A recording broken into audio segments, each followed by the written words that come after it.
Hello everyone, my name is Harsh Soni and Harsh Soni is my name. Today I am presenting on a fundamental aspect of system architecture. BIOS versus UEFI means basic input output system versus unified extensible firmware interface and their impact on modern operating systems. While we often focus on CPUs, RAM, and operating system, there is a silent bridge connecting physical silicon to software, the system firmware. Today, we will examine what firmware is, analyze legacy BIOS, explore the modern UEFI standard, and understand how this evolution has fundamentally transformed operating systems security, performance, and storage scaling. So, what is system firmware? To understand this topic, we must look at the moment you press the power button. This introduces a puzzle. When a computer starts, its volatile RAM is completely empty. The CPU cannot natively read storage drives because the drivers required to do so are inside the operating system, which is still sitting on those unread drives. System firmware solves this problem. Yeah, system firmware solves this problem. It is low level permanent code stored directly on a non volatile flash memory chip soldered onto the motherboard.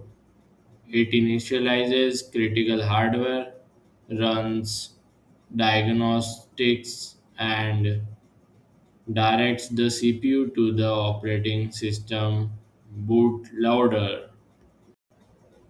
In this third slide, legacy basic input output system for over 30 years.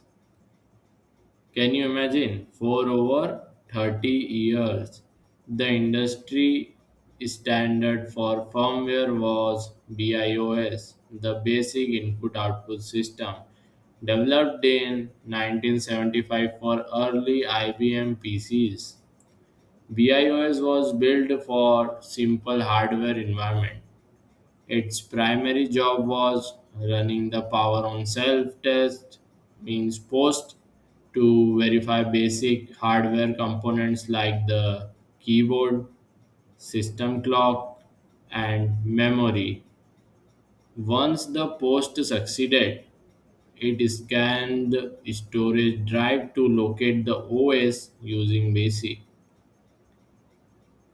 Yeah, it scanned the storage drives to locate the OS using BASIC, hard coded boot guidelines. While highly reliable for its time, BIOS was built on a 16-bit foundation.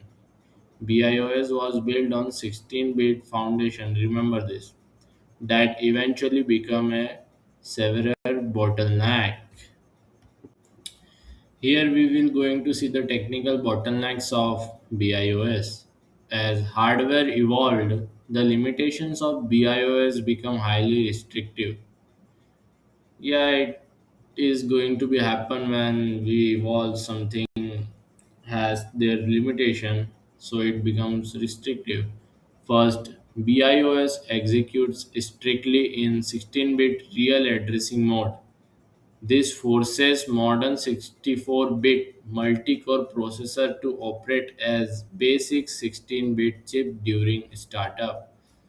Second, it limits addressable execution memory to exactly 1 megabyte, regardless of how many gigabytes of physical RAM you have installed.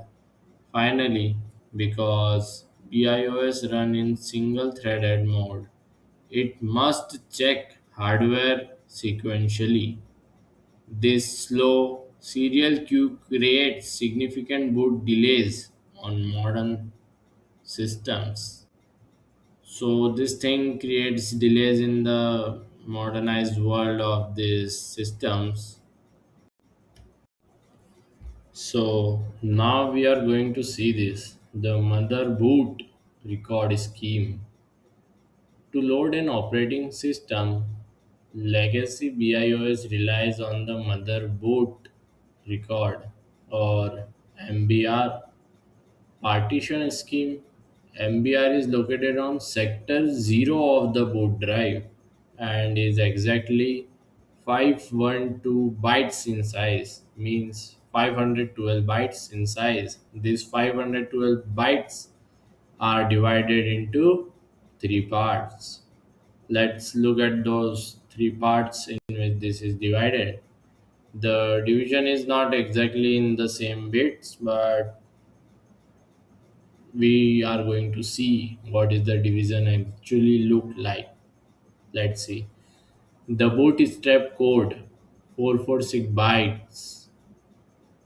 The bootstrap code is having 446 bytes, contains the make machine instruction to find the active bootable partitions. Understand this. The bootstrap code contains the machine instruction to find the active bootable partition. This is the main thing. So it contains the major part. Then the second part is the partition table. It is of 64 bytes. Defines primary partitions because each partition required 16 bits. MBR is strictly limited to 4 primary partitions.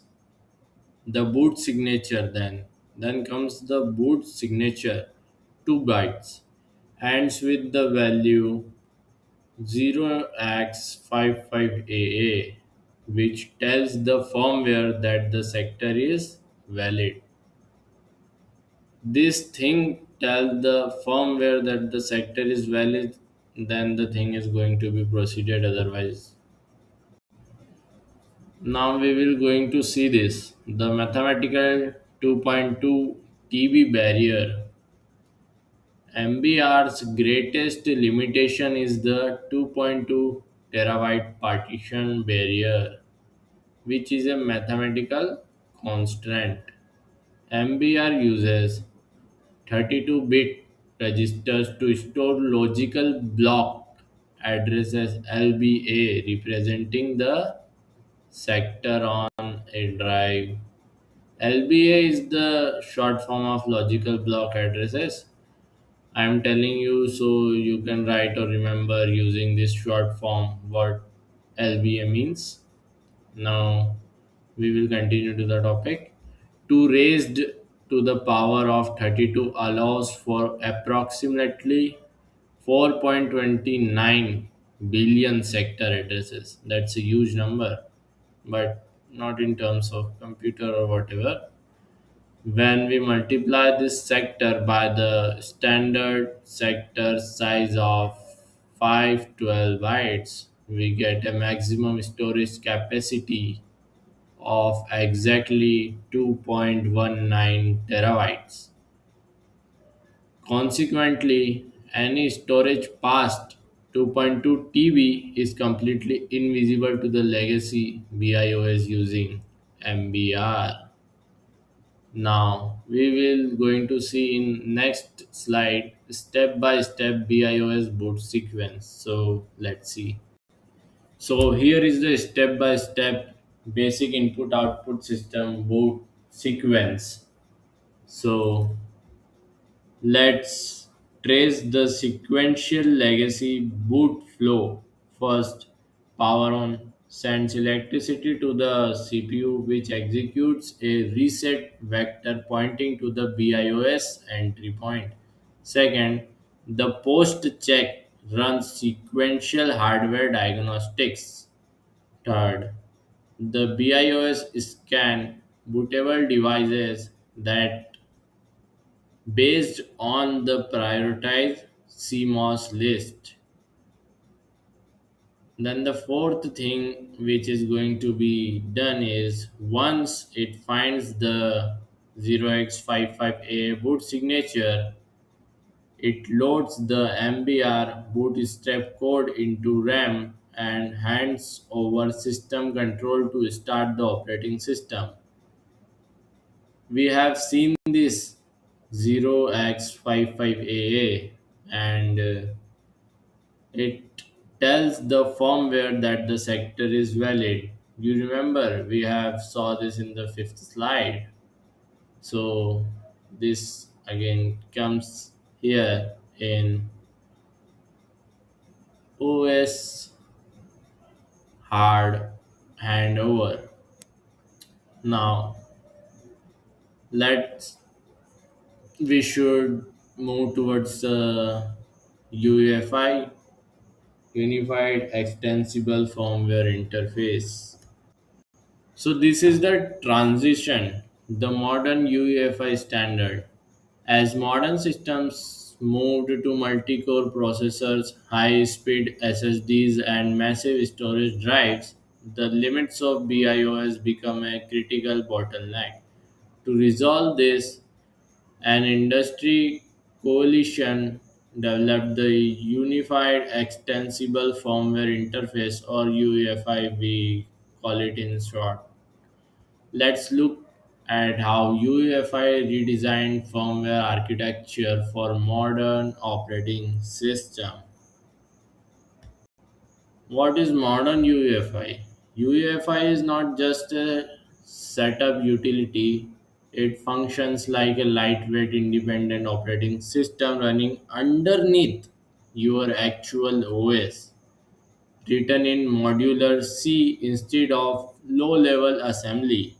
UEFI executes in 32 bits or 64 bits protected mode.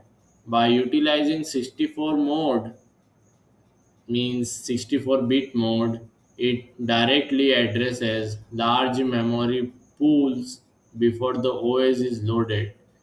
This allows for rich graphical user interfaces, mouse support, pre-boot web browsers, and native network diagnostics directly at the firmware level.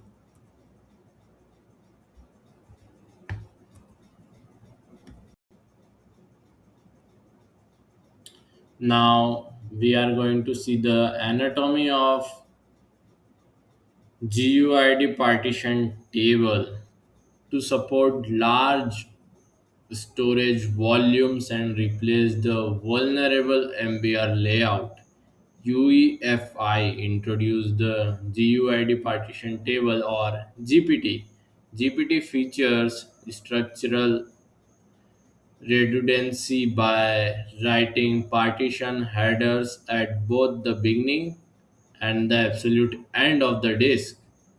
If the primary header gets corrupted, the system automatically self heals using the backup copy. Additionally, GPT reserves Sector 0 as a protective MBR to prevent legacy disk utility programs from accidentally overwriting your data. So, GPT also has limitations, so we are going to see the scaling limits of GPT architecture. GPT uses 64-bit logical block addressing instead of MBR's 32-bit limit. This increases theoretical drive capacity to a massive 9.4 zettabyte, which is equal to over 9 billion terabytes. It is like unimaginable in terms of, look, if we are in population we see 8 billion peoples, and in computer we have 9 billion terabytes. The example is quite bit off of the topic, but if you want to take it, otherwise let it be. So we will continue, and this 9 billion terabytes making it future proof.